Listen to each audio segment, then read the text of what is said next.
You have heard me say that imagining creates reality. You have attended these lectures, perhaps you have read my writings, and you have gone home and you have imagined. Night after night you have imagined. And some of you have seen results, remarkable results, and you have returned here to go deeper.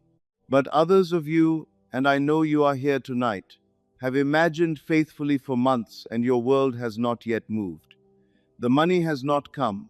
The situation has not changed. The door has not opened. Now I tell you tonight, I do not tell you that you have failed. I tell you that you have been chasing.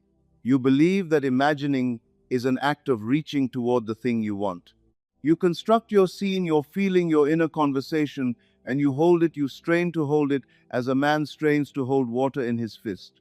And the more urgently you hold it, the faster it escapes.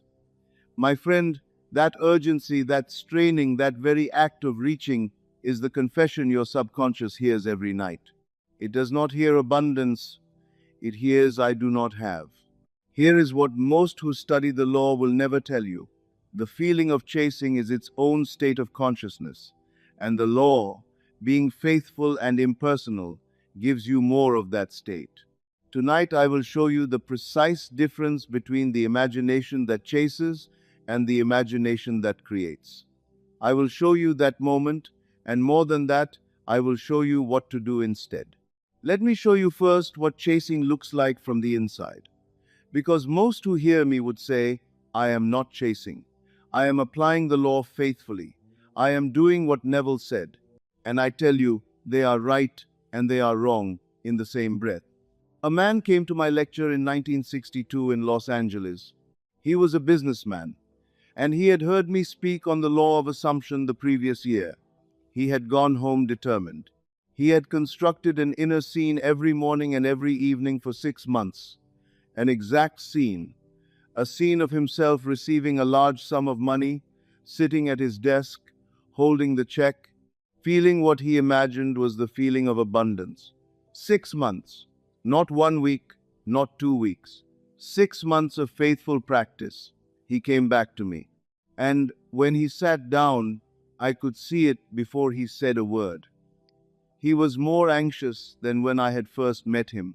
The lines around his eyes were deeper. He leaned forward when he spoke, as a man leans forward when he is straining to catch something that is just out of reach. He said, Neville, I have done everything you said. I have not missed a single morning. I have not missed a single evening, and nothing has changed. I said to him, tell me about the feeling when you imagine the scene. He said, it is very strong. I feel it intensely. I want it so much that sometimes I can barely breathe. And there, my friend, was the answer. Not in what he was imagining, in how he was feeling while he imagined it.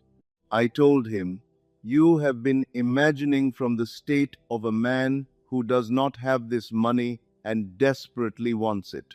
Every single morning, every single evening, you have been impressing your subconscious with the feeling of desperate wanting. And your subconscious, being the most faithful servant in all of creation, has been producing for you exactly what you have been impressing upon it. More wanting, more absence, more of the feeling that the money is just out of reach. He sat back. He said, then what have I been doing wrong? I said, you have not been doing the technique wrong. You have been doing it from the wrong state. And the state is everything. At first he resisted this. He said, but I am feeling the scene strongly. How is that wrong? And I had to tell him what is difficult to hear. The intensity of the feeling is not the measurement of the correctness of the practice. A man drowning feels intensely. A man in grief feels intensely. Intensity is not the signal. The nature of the feeling is the signal. He came back to me 3 more weeks in a row before he truly understood. And when he understood, when he finally shifted from the feeling of wanting to the feeling of already having, he told me the scene became quieter, less urgent, more like a memory than a wish. And within 6 weeks, his circumstances shifted in a way he had not anticipated and could not have arranged. Now, The reason I tell you this story is not to discourage you. I tell you this because this man's mistake is the most common mistake made by those who study the law. And I tell you with certainty, it is not a fault of the law. The law is perfect. The law is impersonal. It does not care whether you are imagining from abundance or from poverty. It simply reflects the state you are in. The world is yourself pushed out. This is not a poetic expression. It is the literal description of how consciousness operates. What you are in consciousness, the world must be around you. If you are in the state of a man who chases, the world becomes a place of things to chase. The money retreats. The door closes as you approach it. The opportunity evaporates. Not because the world is cruel, but because the world is you, and you are in the wrong state. Do not be misled by the teachers who tell you to simply feel more, to want more strongly, to apply the technique with greater intensity. They have not understood the law. They are teaching you to chase more skillfully. And skill chasing, my friend, is still chasing. But hold this thought. There is a specific signal in your feeling, a signal you can learn to recognize in the very moment of imagining, that tells you whether you have entered the state of the wish fulfilled or whether you are still in the state of chasing. I will give you that signal in just a few minutes, for without it you cannot know which you are doing, no matter how many months you practice. But before I give you that signal, I must show you precisely where the teaching went wrong in every popular interpretation you have encountered. There is a single word, one word, that most teachers use when describing the law that guarantees their students will remain in the state of chasing. I will tell you that word in a moment. It changes everything. But first I must tell you what I actually taught. Not the popular interpretation, not what those who have simplified and distorted this teaching will tell you. What I myself discovered, verified in my own life, and witnessed in the lives of hundreds who have come to hear me over these decades. Imagination. That is all there is. You must think from the end, not of the end. Think about that distinction, my friend. When you think of the end, you are here, where you are now, thinking about something that is over there, where you want to be. The very grammar of that position is chasing. You are here, it is there, and you are reaching. But when you think from the end, you have relocated your consciousness. You are not reaching toward the fulfilled state. You are standing inside it. You are looking at the world from the position of a man who already has. And from that position, the world you see is a different world entirely. And the word, my friend, the word that ruins the teaching, it is the word attract. You have heard teachers say that you attract abundance, you attract money, you attract what you desire. And in using that word, they have told you that you are here and the money is there, and you must pull it toward you with the force of your imagination. That is the grammar of chasing, dressed in spiritual language. I tell you, you do not attract. You assume, you inhabit, you become. Those are very different acts entirely. I demonstrated this in my own life, and I have told this story many times from this platform. In the year 1933, I was in New York. I had no money. I had a great desire to return to my home in Barbados, to my family, but I had neither the funds for the passage nor any prospect of obtaining them. My teacher, Abdullah, a man of great wisdom, whom I had studied with for years in New York, he looked at me one evening when I expressed this longing, and he said to me, "Neville, you are in Barbados." I said, "Abdullah, I am standing in your study in New York. I have no money. How can I be in Barbados?" He said, "That is not the question I asked you. Are you in Barbados?" And he turned away from me, indicating that the conversation was finished. I walked home that night thinking about what he had said, and I understood gradually as the blocks passed beneath my feet. He was not asking me to pretend or to deceive myself.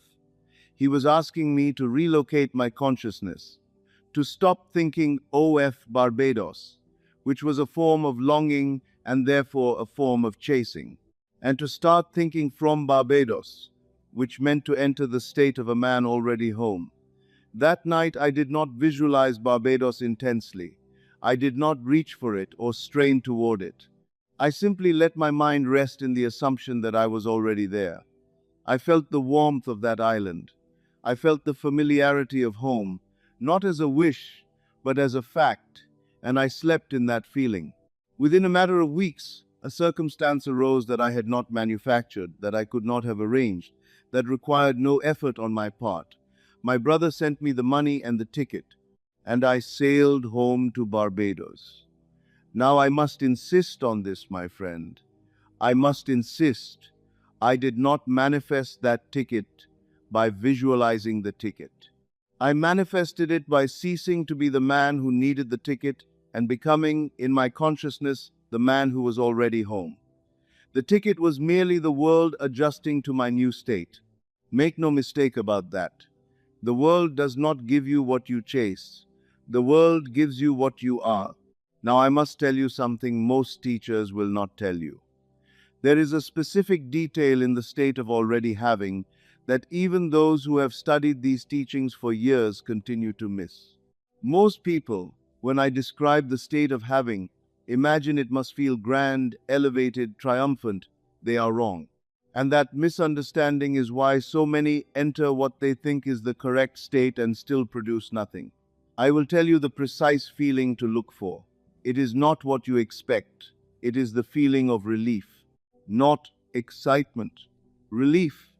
When a man chases, when he reaches and strains and desires urgently, if he suddenly enters the state of the wish fulfilled, the feeling that comes is not excitement. Excitement is the feeling of a man still watching from outside. Excitement says, this is something wonderful that is happening. Relief says, this is the natural order restored. This is how it was always going to be. Of course, there is no such thing as a correct technique performed from the wrong state. Put that notion from your mind entirely. The technique is not the law. The state is the law. And a man in the state of relief, who has barely constructed a formal scene in his imagination, will outmanifest the man who performs the technique perfectly from the state of urgency. Every single time. Do not let anyone, including the part of yourself that fears the law will not work, talk you out of this. The state of relief is the state of the wish fulfilled. That is the whole of it. I have watched this in audiences over many years. Remember what I told you about the businessman from my Los Angeles lecture? He was not failing because he was imagining too little or too infrequently. He was failing because his feeling was wrong. The students who demonstrate most consistently are not the most excited students. They are the most settled. They carry about them a quality of certainty, not urgency. A quality of deep patience, not straining. Because they have learned, whether by instruction or by accident, to enter the state of relief. When you retire tonight, do this. And I mean tonight, not someday, not when conditions are more favorable, tonight. First, enter the state akin to sleep. Do not force sleep. Simply let your body grow heavy and your mind grow quiet. The day's concerns will try to reassert themselves. Let them pass like clouds. You are not suppressing them. You are simply not following them. Second, in that drowsy, relaxed state, assume the wish fulfilled. Not as a visualization you construct with effort, but as a memory you are resting inside. It has already happened. The money has already come. The door has already opened. You are remembering it, not reaching for it. Third, feel the feeling of relief. Not excitement, not urgency. Simply the quiet, settled feeling that says, of course, this is how it was meant to be. This is the natural order restored. Fourth, and this is critical, do not hold the assumption tightly. A tight fist drowns a flame. Let the assumption sit in your mind as lightly as a word spoken quietly in an empty room and fall asleep within it. Now, the morning moment. Before I tell you how to carry this into your waking hours, there is one final thing about that first moment of consciousness upon waking, the moment before you remember your name, The moment before you remember your circumstances, that determines whether last night's assumption holds or dissolves. Most students of the law do not know this moment exists, and without understanding it, the night's impression unravels before the day has begun. I must address it now, for it is the most overlooked instruction in all of this teaching. In that first moment of waking, your subconscious is still exposed. The analytical mind has not yet fully returned. You are, for perhaps 30 seconds, still in a state akin to sleep. And in those 30 seconds, your first thought is an instruction. Most people in those 30 seconds remember their problems. They feel the weight of the day before it has begun. They confirm the old state before they are even fully awake. And in doing so, they dissolve whatever impression was made the night before. I say to you, the moment you wake, before you open your eyes, before you move, before you speak, return to the assumption, not with effort. Simply let the feeling of the wish fulfilled be the first thing you touch. 30 seconds. That is all it requires. Those 30 seconds in the morning, combined with the assumption made just before sleep, form a complete impression on the subconscious. The law has been given its instruction twice. Once as you entered sleep, once as you rose from it. And the law, being faithful, will go to work. This is not theory, my friend. Sleep is the door into the subconscious, and feeling is the secret of that door. The morning moment is when that door opens from the other side. And now I tell you, my friend, here is the teaching in its simplest form. Money comes the second you stop chasing it. Not because money is shy, not because the universe rewards patience as a virtue, but because the stopping of the chase is the moment you finally enter the correct state, the state of already having. That state, and only that state, is what the law responds to. The chase is not a behavior you perform. The chase is a state you inhabit, and the state broadcasts silently, constantly, to everything around you. The moment the chase ceases, the state shifts. And the moment the state shifts, the world, which is nothing but yourself pushed out, must rearrange itself to reflect the new state. You do not chase your way to abundance, you assume your way there. You inhabit it before you see it. You rest in it before it arrives. And in that resting, in that quiet certainty, the law goes to work, and the world brings you what you have already claimed. Tonight, when you retire, remember this. Enter the state akin to sleep. Let your body rest. Let your mind release the day. And in that quiet, that holy quiet that comes before sleep, simply rest in the knowledge that it is done, not the wish, the fact. You do not need to strain. You do not need to perform.